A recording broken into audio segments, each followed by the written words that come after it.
Hello viewers, I'm your host Uzma Jafri with another episode of South Asia Focus. Let's begin the show with India, which recently pledged with the leading nations of the world to cut its emissions to net zero by 2070. Indian Prime Minister Narendra Modi is one of the more than 120 leaders to have gathered in Glasgow for the COP26 summit. He also visited Rome for the G20 summit on climate change. Climate change is a global concern which enforces the world powers to join hands and work towards reducing the emissions. In Glasgow, the leaders of some of the world's biggest economies and emitters took to the stage to announce pledge and call for further action during the United Nations COP26 Climate Summit. Many leaders announced commitments to cap emissions from oil and gas production and boost to climate financing until 2025. Indian Prime Minister Narendra Modi announced 5 goals for his country, including a target of reaching net zero emissions by 2070, 2 decades later than what scientists say is needed to avoid the worst effects of climate change. पहला, भारत 2030 तक अपनी non fossil energy capacity को 500 gigawatt तक पहुंचाएगा। दूसरा, भारत 2030 तक अपनी 50% energy requirements renewable energy से पूरी करेगा। तीसरा, भारत अब से लेकर 2030 तक के कुल प्रोजेक्टेड कार्बन एमिशन में 1 बिलियन टन की कमी करेगा। चौथा, 2030 तक भारत अपनी अर्थव्यवस्था की कार्बन इंटेंसिटी को 45% से भी कम करेगा। और पांचवा, वर्ष 2070 तक भारत नेट जीरो का लक्ष्य हासिल करेगा। ये पंचामृत क्लाइमेट एक्शन में भारत का एक अभूतपूर्व योगदान होंगे। Scientists say the world needs to have global emissions by 2030 and reach net zero by 2050 to avoid the worst impacts of climate change. Delayed by a year because of the COVID-19 pandemic, COP26 aims to keep alive the 1.5-degree target. First of all, we have to give strong commitments to reduce emissions by 2030. Net zero by 2050 is good, but it's not enough. We need real action during this decade now. For Europe's this minus 55% at least implemented and delivered. Second, we need to agree to a robust framework of rules, for example, to make global carbon markets a reality. Put a price on carbon. Nature cannot pay that price anymore. Number 3, we must mobilize climate finance for supporting vulnerable countries to adapt and leapfrog to clean growth. UN Secretary General Antonio Guterres told world leaders the humanity was digging its own grave with an addition to fossil fuels. He said greater ambition and action was needed to keep the goal of holding average temperature rises to 1.5 degrees Celsius, a level scientists say would avoid the most destructive consequences of global warming. The science is clear. We know what to do. First, we must keep the goal of 1.5 degrees Celsius alive.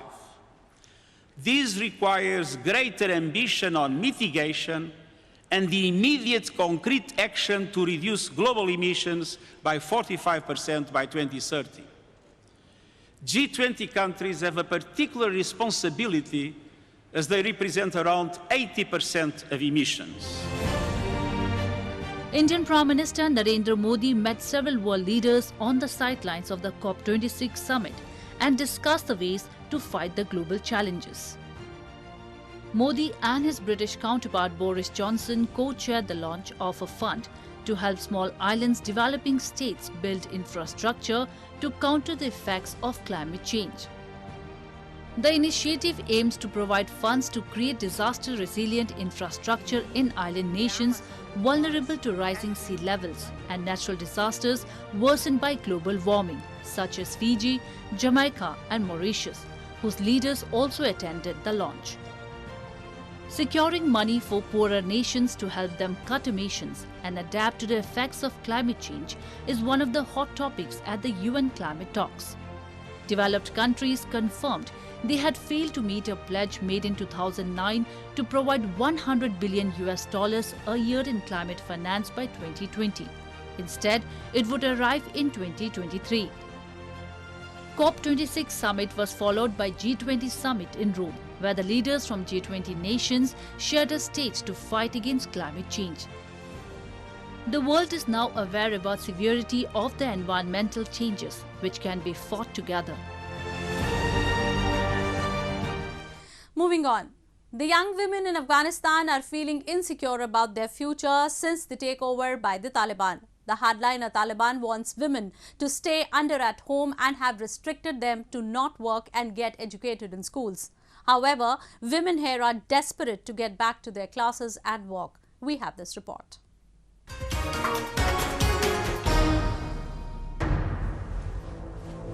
To fill her days and keep her mind occupied, university student Hawa draws sketches and pores over books in her Kabul home.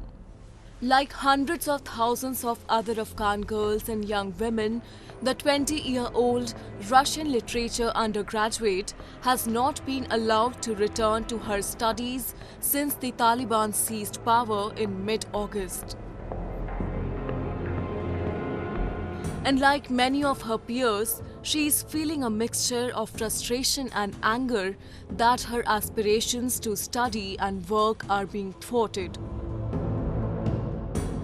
در صورت که طالبان اینجا باشن مثلا با آینده امیدوار نیستم چون که اینا که اصلا فعلا نمیمانن کسی را که دخترها را که برن تحصیل کنن ما که پانتون میخوانیم و در پولیش وظیفه داشتیم کمک به خانواده خود میکردیم از ما خوبی چیز ساخته نمیشه چون که میگن که شما تحصیل تا 20 سال کردین اصلا نیچست.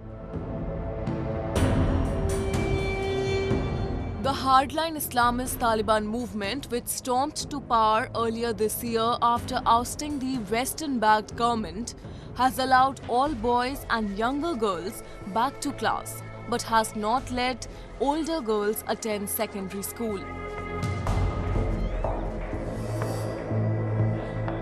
Most public universities are not functioning at all or only partially. Officials have tried to assure Afghans and foreign donors that people's rights will be honored, including allowing girls to go to school and women to study and work, once details on how to do so in accordance with Islamic law are thrashed out. They have also blamed the international community for cutting off aid, making it harder to fund the reopening of schools and universities for all. Across town, 17-year-old Seher is also stuck at home. She wants to become an engineer, but for now at least, has to learn at home as best she can.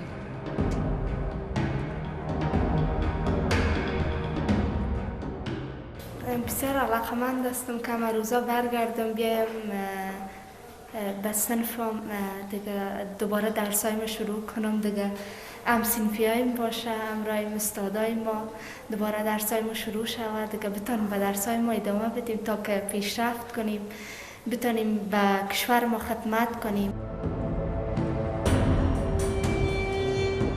More than 3 months into their rule, that has not happened, and some are skeptical of a group that, when it was last in power from 1996 to 2001, banned all girls from school and women from paid employment.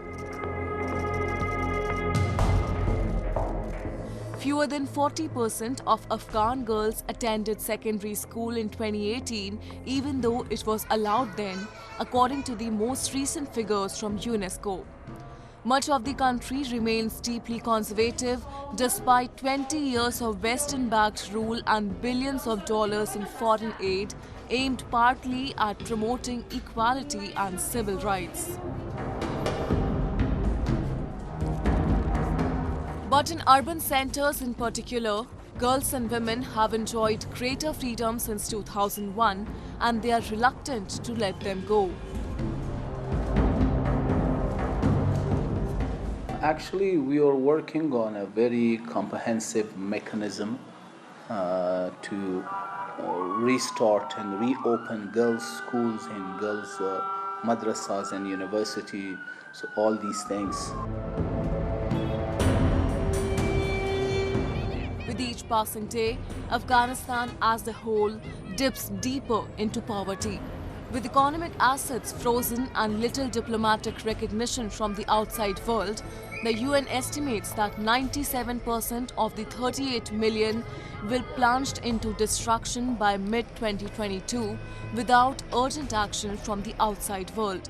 And needless to say, it is almost always the women and girls who will suffer the haunting repercussions.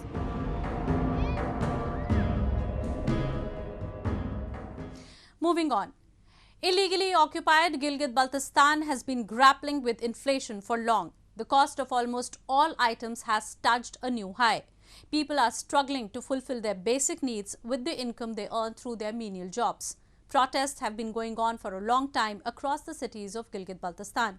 Having reached saturation, people are not ready to call it a day this time. Have a look.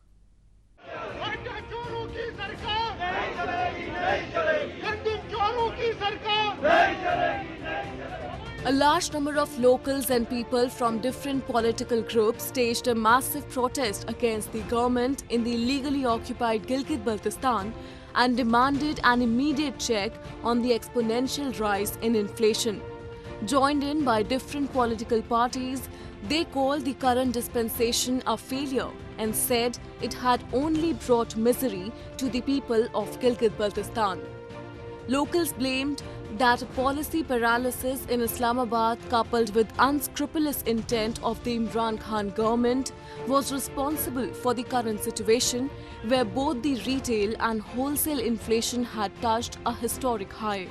Opposition leaders, including the former CM of Gilgit Baltistan, lamented what he said was an unfolding crisis where every single resident of Gilgit Baltistan was staring at a state-manufactured catastrophe. तुमने अमीरों को गरीब कर दिया, गरीबों को गरीब तर कर दिया। लोग रोटी के लिए हाथ फैलाने पे मजबूर हैं। अस्पतालों के बाहर लोगों की लाइनें लगी हैं। आपने दवाइयां महंगी करके ब्लड प्रेशर, शुगर, हार्ट के मरीज, बुजुर्गों को बिस्तर मरक पे सिसक के मरने पे मजबूर किया है। और तुम मदीने की रियासत के नाम लेते हो। लानत होनी चाहिए तुम्हारी शक्लों और तुम्हारी अक्लों पे। The prices of staple food, including sugar, wheat flour and pulses, have skyrocketed in the past few months in Gilgit Baltistan. Domestic budgets have been severely hit due to sharp rise in the fuel, food and transportation costs. People say they are barely making their ends meet. The inflation rate has touched the double-digit mark in Pakistan too, but it is particularly high in the illegally occupied regions. महंगाई से सिर्फ peoples party वाले मुतासिर नहीं हुए, बल्कि सारा area Gilgit Baltistan मुतासिर हुआ है। अगरचे पूरा पाकिस्तान मुतासिर हुआ है, लेकिन पाकिस्तान में चीजें बंद की है, कारखाने हैं। गिलगित बल्तिस्तान में वो चीजें आने तक हमें उनका किराया देना पड़ता है। 10 जगह मुनाफाखोरी के बाद पब्लिक के हाथ में वो चीजें लगती हैं। इमरान खान और उसकी हुकूमत ने गरीबों का जीना दोवर किया है। गरीबों के नाम से ये हुकूमत हासिल किया गया था, लेकिन गरीब इनके ज़माने में 2-2.5-3 सालों में गरीब गरीब होता गया है, अमीर अमीर होता गया। While Pakistan has been witnessing economic challenges owing to its incompetent policies, the Gilgit-Baltistan region, which is already marginalized, has borne the major brunt of high inflation. Experts say the economic decline being faced by Pakistan due to its own faults is being compensated by its illegally occupied territories of GB and POK. And this sudden escalation in the prices could be one aspect of the design. The employment opportunities are diminishing in Gilgit Baltistan and the price index has gone up. This comes as a major blow to the people of the region whose lives were already battered by a systematic discrimination being meted upon them by occupier Islamabad.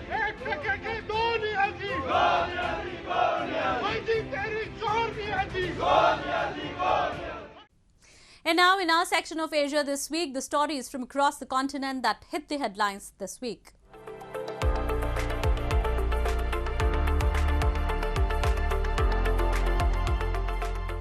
Thailand has become one of the first destinations in Asia to open up to tourists to rescue its battered economy, while the country is still averaging around 10,000 new COVID-19 infections a day. It began with the Phuket sandbox back in July, a bold experiment to allow unvaccinated tourists without quarantine. After a successful trial at the island which brought in revenue and saw no spike in infections from abroad, the scheme was extended to neighboring resorts. Now from November 1, the whole country is being opened up to travelers who meet basic conditions.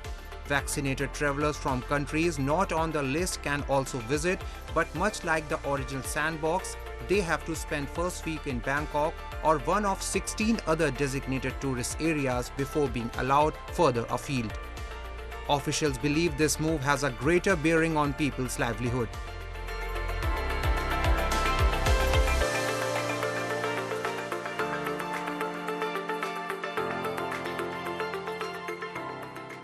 Kikkoman, a leading soy sauce company in Japan, has acquired the majority of global market. It functions quite similarly to Japanese traditional food culture, fermentation, and ensures the natural brewing of Kikkoman soy sauce. The traditional Japanese brewing process known as honjozo is used in the making of this soy sauce.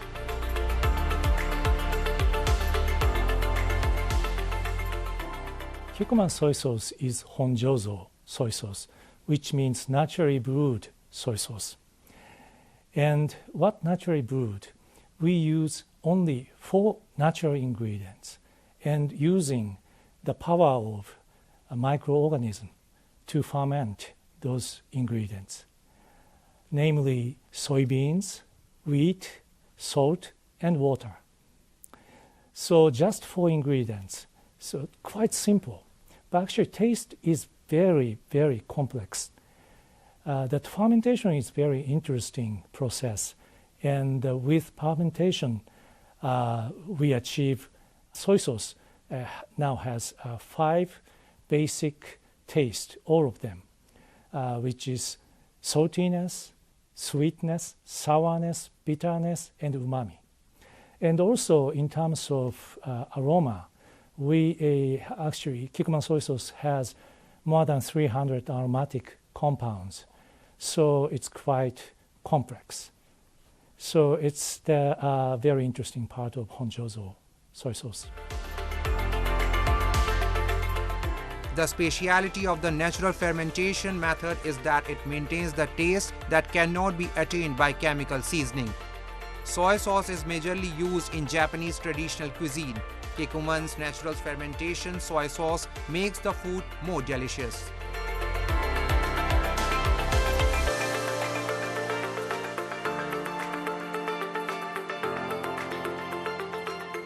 Japanese people enjoy gardening as a hobby in their leisure time. Recently, the latest gardening products were exhibited at the International Garden Expo held near Tokyo. This year's expo featured tools used in gardening, ideal products to beautify your garden, and various eco-friendly products. This is the dome house that can be installed in the garden, enabling owners to create their own spatial place.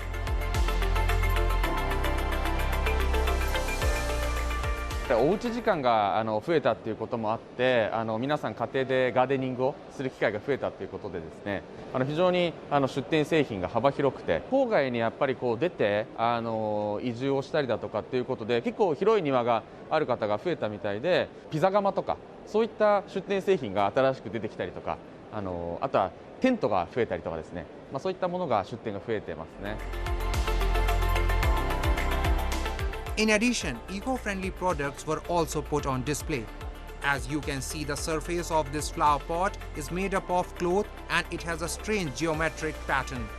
And this flower pot is made up of biodegradable plastic that decomposes into water and carbon dioxide, thus reducing plastic waste. Though artificial turf is used worldwide, it creates problems amid high temperatures and people tend to get injured. So to prevent this problem, humus soil is spread over it that acts as a cushion.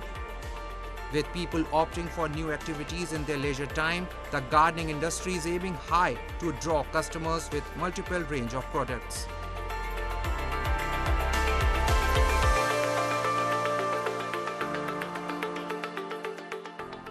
And finally, it's a festival season in India where people are celebrating the occasion amid the COVID-19 restrictions. Diwali, the festival of lights, was celebrated with great pomp and gaiety. Let's take a look how the people celebrated the festivals with shopping, lights and prayers. Fireworks adorn the sky during Diwali, the auspicious festival of lights. Diwali commemorates the homecoming of Hindu Lord Ram to Ayodhya in northern India after his victory over Ravan, the powerful demon king of Lanka. The festival preparations and rituals typically extend over a 5-day period, but the night of Diwali corresponds to a new moon night of the Hindu lunisolar month Kartik. According to the Hindu mythology, it is also celebrated in honor of Lakshmi, the Hindu goddess of wealth and prosperity.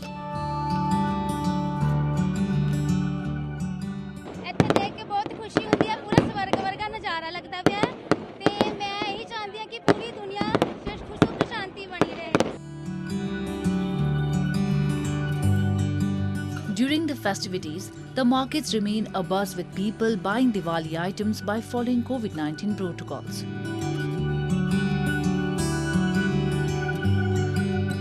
People decorate their homes with lights, earthen lamps and candles. People believe that goddess Lakshmi enters those homes on Diwali which are clean and brightly lit with earthen lamps. Also, as a goodwill gesture, people exchange gifts, sweets and visit their friends and relatives.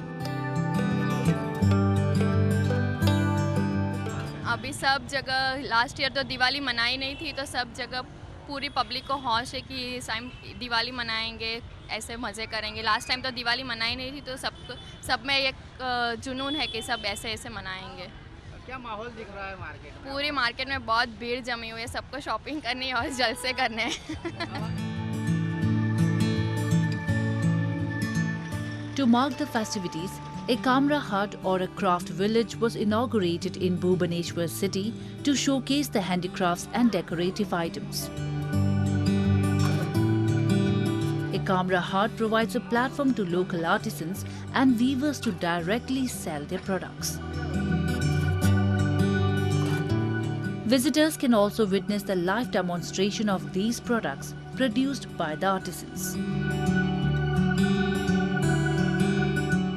I've come here today to see the different artwork, different culture of Odisha.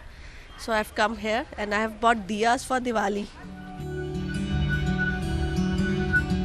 Entire India is bathed in the soft glow of light and warmth emanating from every household, making it a true wondrous sight to behold. Diwali is not only significant because of its massive popularity and brilliant displays of fireworks, but also because it symbolizes the victory of light over darkness and of knowledge over ignorance. With that, we come to the end of this week's episode. See you next week. Goodbye and